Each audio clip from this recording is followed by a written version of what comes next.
त्यांना पत्र दिलं तर नाराजी कशी काय असू शकते? कॅबिनेट मंत्री आहे, मी उद्योग मंत्री आहे, माझ्या हाताखाली प्रधान सचिव काम करतो, त्यामुळे अजिबात नाराज नाही.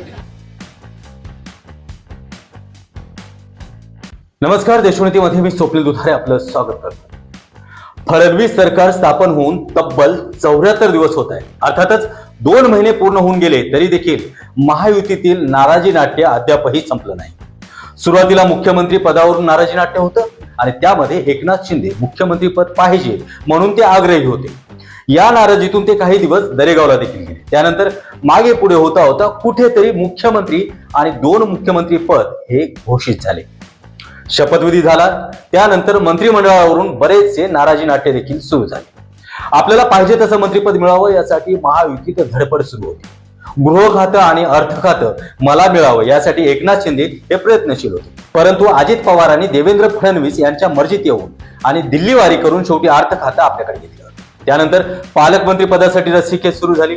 येथे देखील नाराजी नाट्य सुरू झाले. ते देखील अद्यापही संपलं नाही. असं असताना सध्या एकनाथ शिंदे गटाचे मंत्री सत्तेमध्ये नाराज असल्याचं चित्र समोर येत आहे. उदय सामंत यांनी पत्रकारांसमोर असं सांगितलं की आमच्यात कुठलीही नाराजी नाही. तरी देखील उदय सामंत स्वतः नाराज असल्याचं कालच्या पत्रकार परिषदेवरून कळलं आहे. त्यांनी चक्क सचिवाला पत्र दिलं आहे. ते कधी होतं जेव्हा सचिव आणि मंत्री या दोघांमध्ये संवाद नसतो तेव्हा. खरं सांगायचं म्हणजे आतापर्यंत फडणवीस मुख्यमंत्री असताना त्यांनी आपल्या मंत्रिमंडळावरती करडी नजर ठेवली आहे आणि पकड देखील ठेवली आहे. असं असताना RSSचा एक व्यक्ती प्रत्येक खात्यात OST म्हणून त्यांनी नेमला आहे. देवेंद्र फडणवीस यांना सत्ता चालवत असताना ते सुरळीत कितपत चालवता यावी याचं त्यांना चांगलंच ज्ञान आहे. यापूर्वी पण त्यांनी मुख्यमंत्री असताना प्रत्येक मंत्रिमंडळावरती करडी नजर ठेवली होती. त्यामुळे कुठल्या खात्यात काय चाललं हे त्यांना चांगलंच ठाऊक असतं. पण जेव्हा एकनाथ शिंदे मुख्यमंत्री होते तेव्हा त्यांनी आपल्या मंत्र्यांना पूर्ण सूट दिली होती. तुम्हाला तुमच्या खात्यात जे करायचं ते करा असंच काही समजा.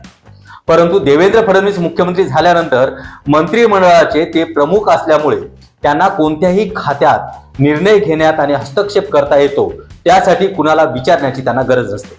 स्वमर्जीने कुठलाच कारभार चालत नसतो आणि हा सर्व कारभार हा मुख्यमंत्र्यांच्या विचाराने चालत असतो.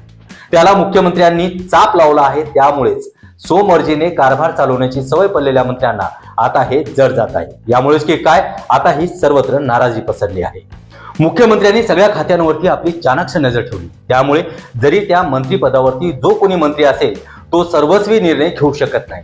त्यामुळे कुठेतरी शिंदे यांचे मंत्री या मंत्रिमंडळामध्ये नाराज असल्याची चर्चा आहे. एकनाथ शिंदेना बऱ्याच ठिकाणावरून डावलण्यात देखील येत आहे. त्यामुळे एकनाथ शिंदे देखील नाराज असल्याचं कळत आहे.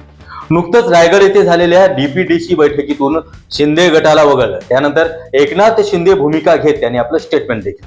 रायगडमध्ये एकनाथ शिंदेचं वर्चस्व असून त्या ठिकाणी अजित पवार गटाच्या आदिती तटकरे यांना पालकमंत्रीपद दिल्यामुळे पुन्हा शिंदे गट आक्रमक झाला आणि ते नाराजी नाट्य अद्यापही सुरूच आहे.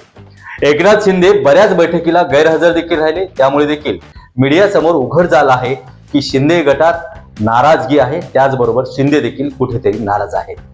उदय सामंत यांनी जे उद्योग खात्याबद्दल पत्र लिहिलं आहे त्यामध्ये ते स्पष्टपणे म्हणतात, माझ्या खात्यात धोरणात्मक निर्णय परस्पर प्रशासकीय पातळ्यांवरती घेतले जातात. अर्थातच प्रधान सचिव परस्पर निर्णय घेतात आणि आपल्याला याबद्दल या निर्णयाची माहिती देखील देत नाहीत अशी तक्रार त्यांनी या पत्राद्वारे केली आहे.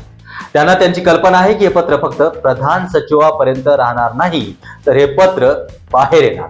त्यांनी नुकत्याच घेतलेल्या पत्रकार परिषदेमध्ये सांगितलं की हे पत्र बाहेर येण्यासाठी बराच वेळ लागला. मी जे अंतर्गत पत्र प्रधान सचिव उद्योग विभागाला दिलं ते मला असं वाटतं की भरपूर उशिरा तुमच्यापर्यंत पोहोचलं. याचाच अर्थ उदय सामंत हे त्या मंत्रिमंडळामध्ये नाराज आहे. यावरून एक गोष्ट स्पष्ट होती की शिंदे गटातील मंत्र्यांना त्यांच्या मंत्रिमंडळामध्ये कुठलाही निर्णय स्वमर्जीने घेता येत नाही. आता हे नाराजी नाट्य किती दिवस चालणार?